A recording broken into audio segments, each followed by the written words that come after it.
En 1988, Céline Dion participe à l'Eurovision, un concours qui pourrait bien changer sa vie en cas de victoire. Mais la chanteuse s'en moque, elle ne pense qu'à René Angélil, son manager, dont elle est secrètement amoureuse depuis l'âge de 16 ans. Un peu de pipe, puis on revient.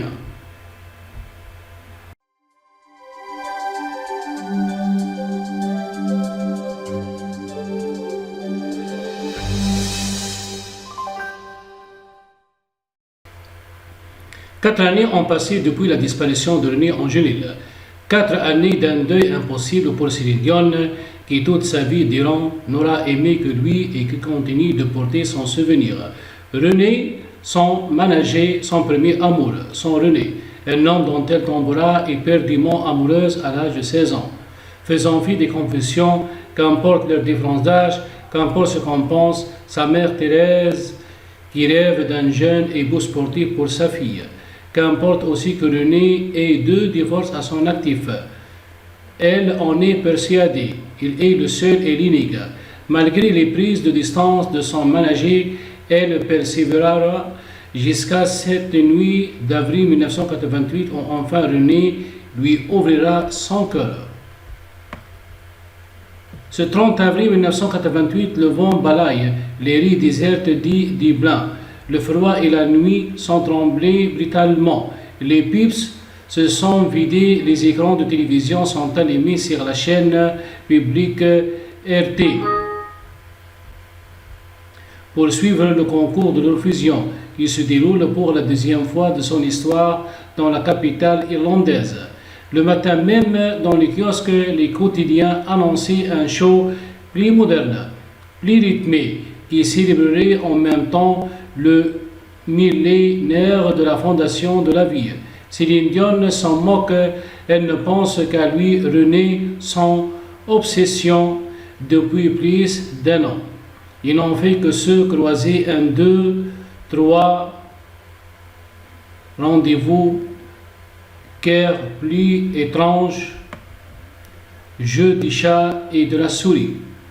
Céline le déplore, René lui évite de sujet, mais aujourd'hui il a promis d'être là à ses côtés. Sa protégée représente la Suisse avec Ne partez pas sans moi, un titre écrit par une Italienne et intrigue.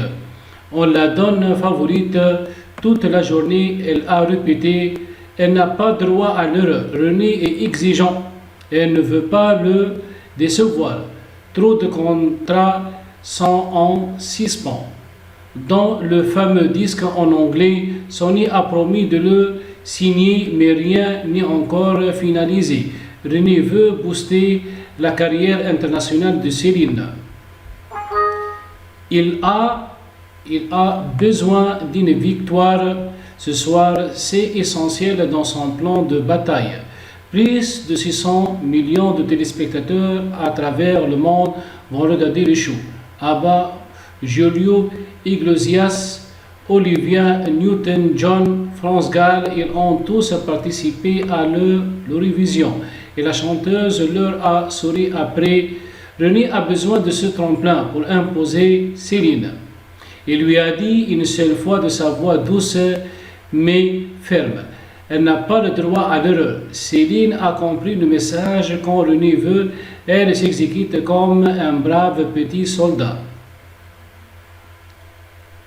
Au Canada, Céline est désormais une star. Sa tournée Incognito est un succès. Son album éponyme, le premier produit par Sony. S'arrache, la petite fille qui chantait des romances s'est transformée en jeune femme drôle, moderne, plus rock. En un peu plus d'1 an, elle a enchaîné plus de 42 spectacles. Une bête de scène est née. Incognito a marqué le show business québécois, raconte l'ingénieur son de la tournée Denis Savaga. C'est un feu roulant, des gros rocks, des ballades, des standards, des sketchs comiques.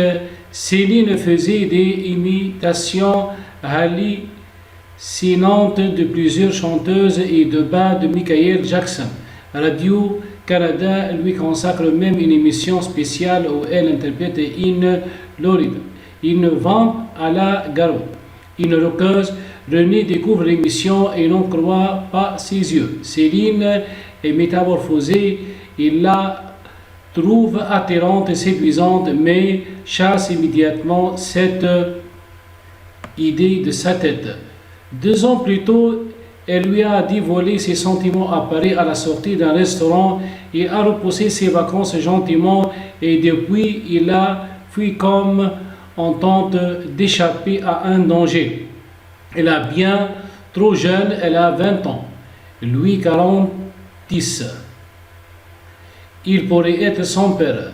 La morale l'interdit. Thérèse Dion aussi. Elle a surpris des regards entre René et sa petite dernière.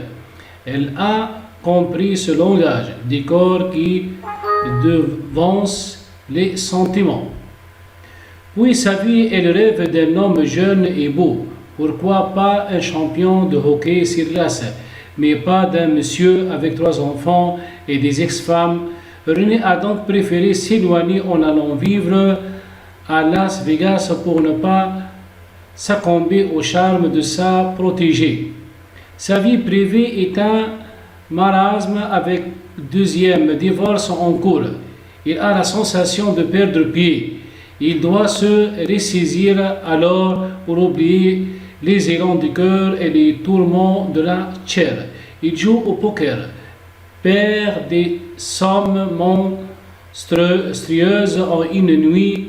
Il regagne au petit matin, angoisse et retombe dans l'enfer du jeu, capable de faire un aller-retour en avion pour une partie de blackjack à Atlanta City ou pour assister à un match de boxe ou de hockey.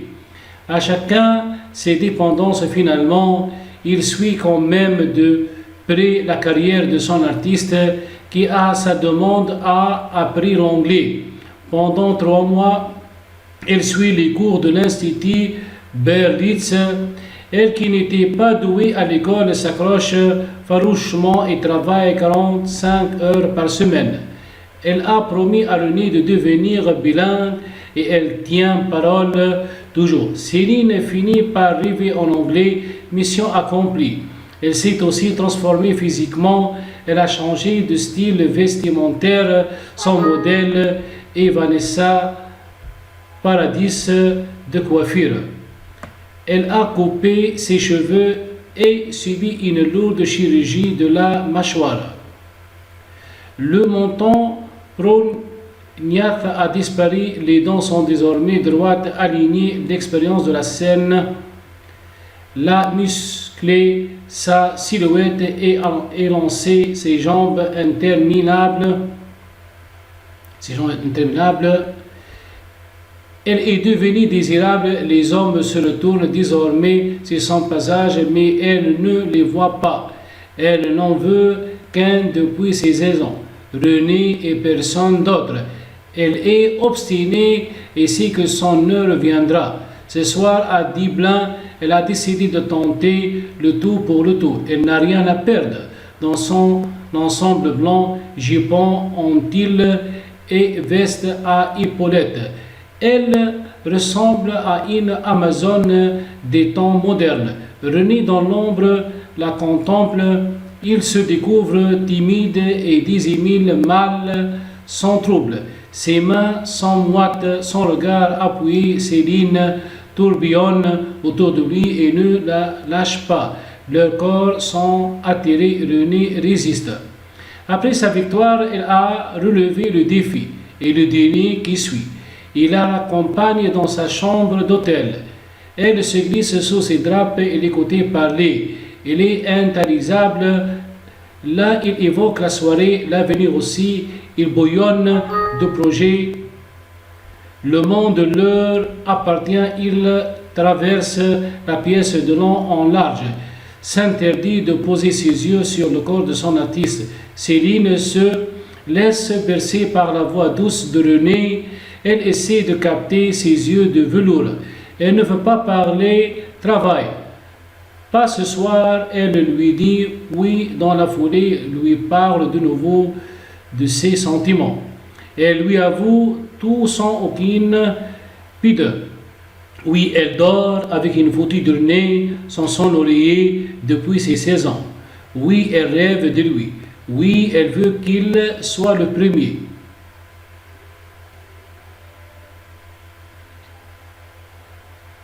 Elle se donnera corps et âme sans tabou.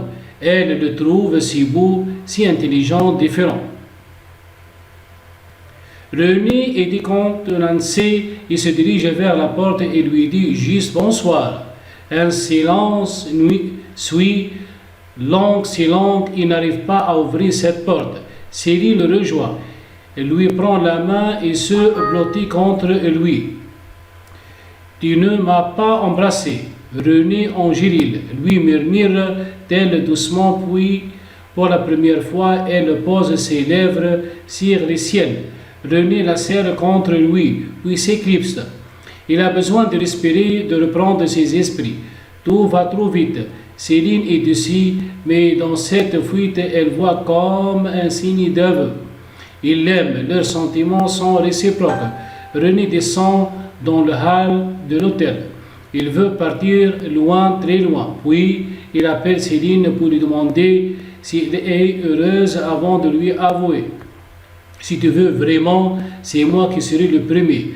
Sans s'accorder une minute de réflexion, libérée et émue, elle lui répond, tu seras le premier et le seul.